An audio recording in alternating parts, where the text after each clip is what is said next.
Hello everyone, my name is Shira and welcome back to another adventure in Minecraft. Last episode, I built my lumber mill here.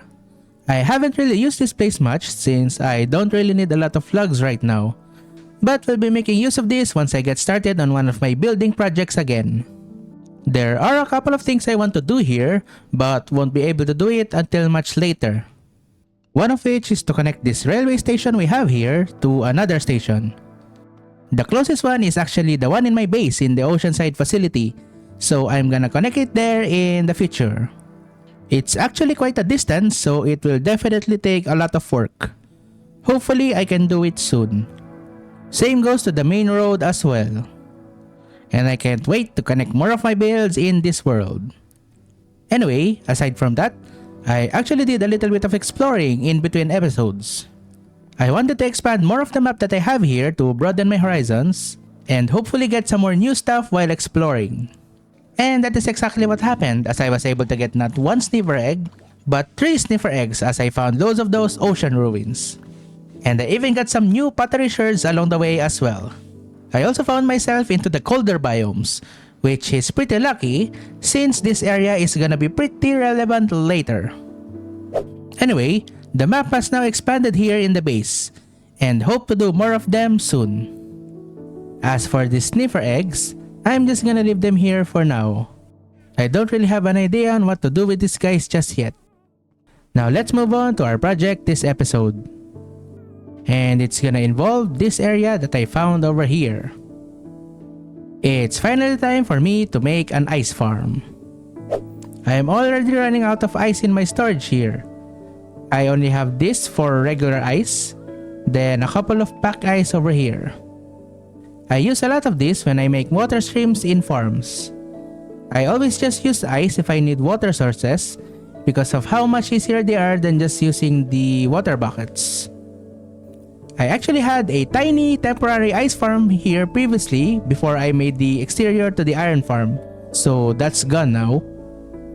And I've been farming my packed ice here on top of this mountain, which is just north from where my base is.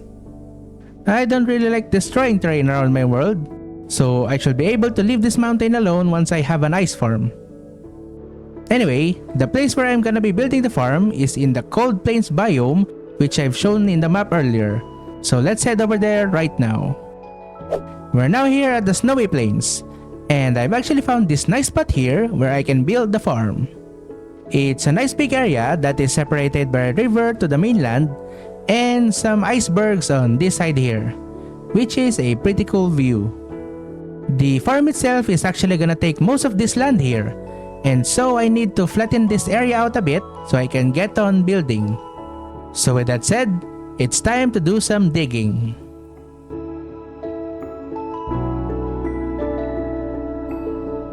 Took a couple of hours of work, but now I have a nice big flat space for the farm. And as you can see, the farm is gonna be massive. Ice farms are pretty simple to make. And to get ice, you just need a water source, like so, and be in a cold biome like the one I'm in right now.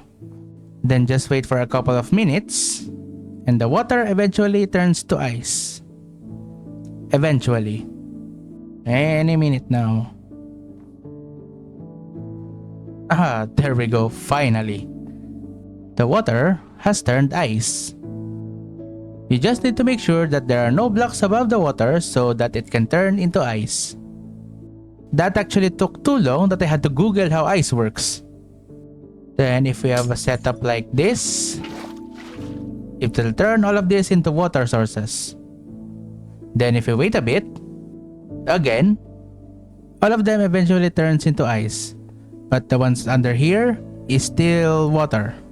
So if we mine all of this ice, all of them will eventually turn back into water source and will turn back into ice eventually again. So that's pretty much how the farm is gonna be working here, only in a much bigger scale. The farm is actually a design that I've used a couple of times already, and is one of my favorite ice farms to use. The design of the farm is by Nembon, and you can check out the description for the link of his video. Ice farms cannot be fully automated using redstone, but with this design, you can actually AFK while farming the ice. So you should definitely check out his video to get a better understanding of this farm. It's a pretty cool design. Anyway, in order to build the farm, I need to get some materials. So time to head back. Okay, I now have the materials that I'm gonna be using to build the farm. I've also connected this area to the nether, so I can get to and from my base more quickly. So with that all done, time to build the foundations.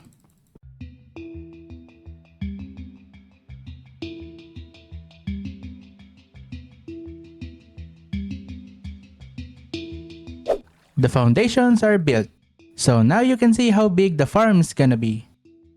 And I also have the first row of ice built here, so I can show you how I'm gonna be using the farm. So this area here is where I'm gonna be starting. So I'll just be standing here, and oh yeah, I need to remove my boots because it has depth strider. Then once that's all done, I just need to go look at the ice and hold left click and walk a little bit to the left, and then let the water push me. And now as you can see, I am now mining the ice without touching my keyboard. The water will slowly push me until the very end, until I can mine out all of the ice. And since there are water sources at the end there and over there, it will turn everything here into water sources and turn them back into ice. The harvested ice will also get pushed into the water stream I'm currently in, and eventually get pushed into a storage system somewhere once I build it. Some ice will unfortunately not get collected, as you can see here, but there are only a few of them, so it's okay for them to just despawn. We'll still collect a lot of ice from this farm. And once I reach the very end here, there will also be a water stream that will continue to push me forward and place me into the next row that will be somewhere over here. And I will just continue holding left click to continue harvesting the ice. Now just imagine this to the entire space that I have here. Once I have all of the ice modules, I will slowly zigzag my way until I reach the very end and eventually restart to the beginning of the farm.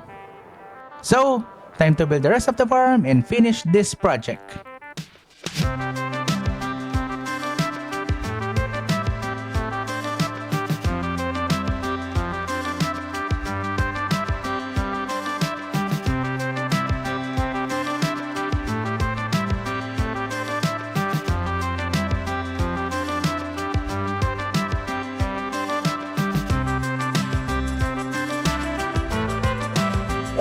The ice farm is finally finished. Building this entire farm actually took me a lot longer than I thought it would. I really underestimated it. It's mostly built out of smooth stone, but it was a lot of blocks that I needed to place, which took me around 2 weeks doing the entire thing on and off. Oh well, at least it's done now. I even got a storage system here where all of the ice goes, and all of the redstone bits are also here. The redstone in the farm is pretty simple. What it does is that it helps me with my AFK session. Once I start mining here, as I mentioned before, I will slowly zigzag my way in the entire farm until I reach the very end. And by that time, the pickaxe I'm using will already be nearly broken. So if I'm still AFK when I reach the beginning again, I will eventually break the pickaxe and I won't be able to mine the ice. Which is what this contraption is for. So this is where I'll be coming from once I reach the end of the farm. And while still holding the left and right click button on the mouse, when I reach this part here, I will automatically place my used up pickaxe in this item frame. Then hit this pressure plate. And when I do that, it will activate the 2 droppers and dispenser that's over here. This dispenser up top has some snowballs, and what it does is that it will fire it into the item frame. And since the pickaxe is in the item frame, for example just like this, it will then pop out and drop into the dropper down here and will be placed inside the chest. As for the droppers, this here has a food inside because I'm gonna have food in my offhand so I can automatically eat when my hunger goes down.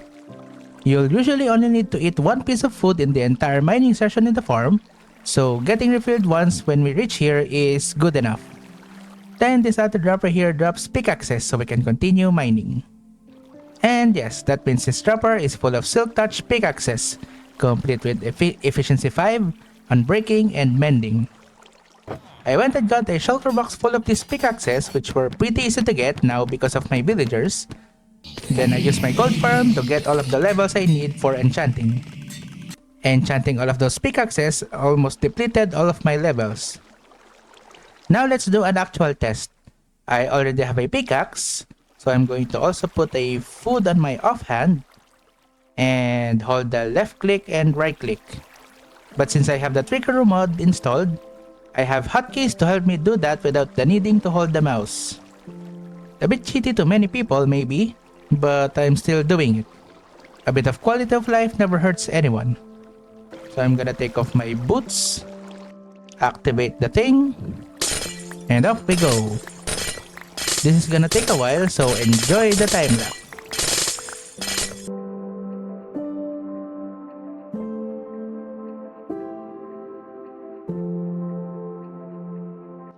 We've reached the end of the final ice module, and the pickaxe is almost broken.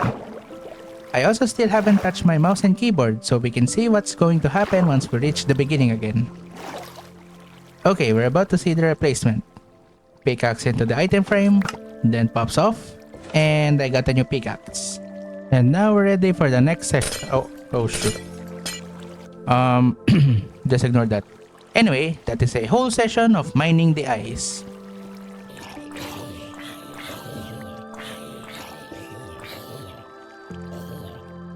Okay, then above here, where the redstone bits are a bunch of chests where I can just easily place all of the stuff that gets dispensed below. So we have the snowballs, the food, and pickaxes. I also have a snow golem here to farm up the snowballs. Though I don't really need this since I'm already surrounded by snow in this place, and I can just easily pick them up from here.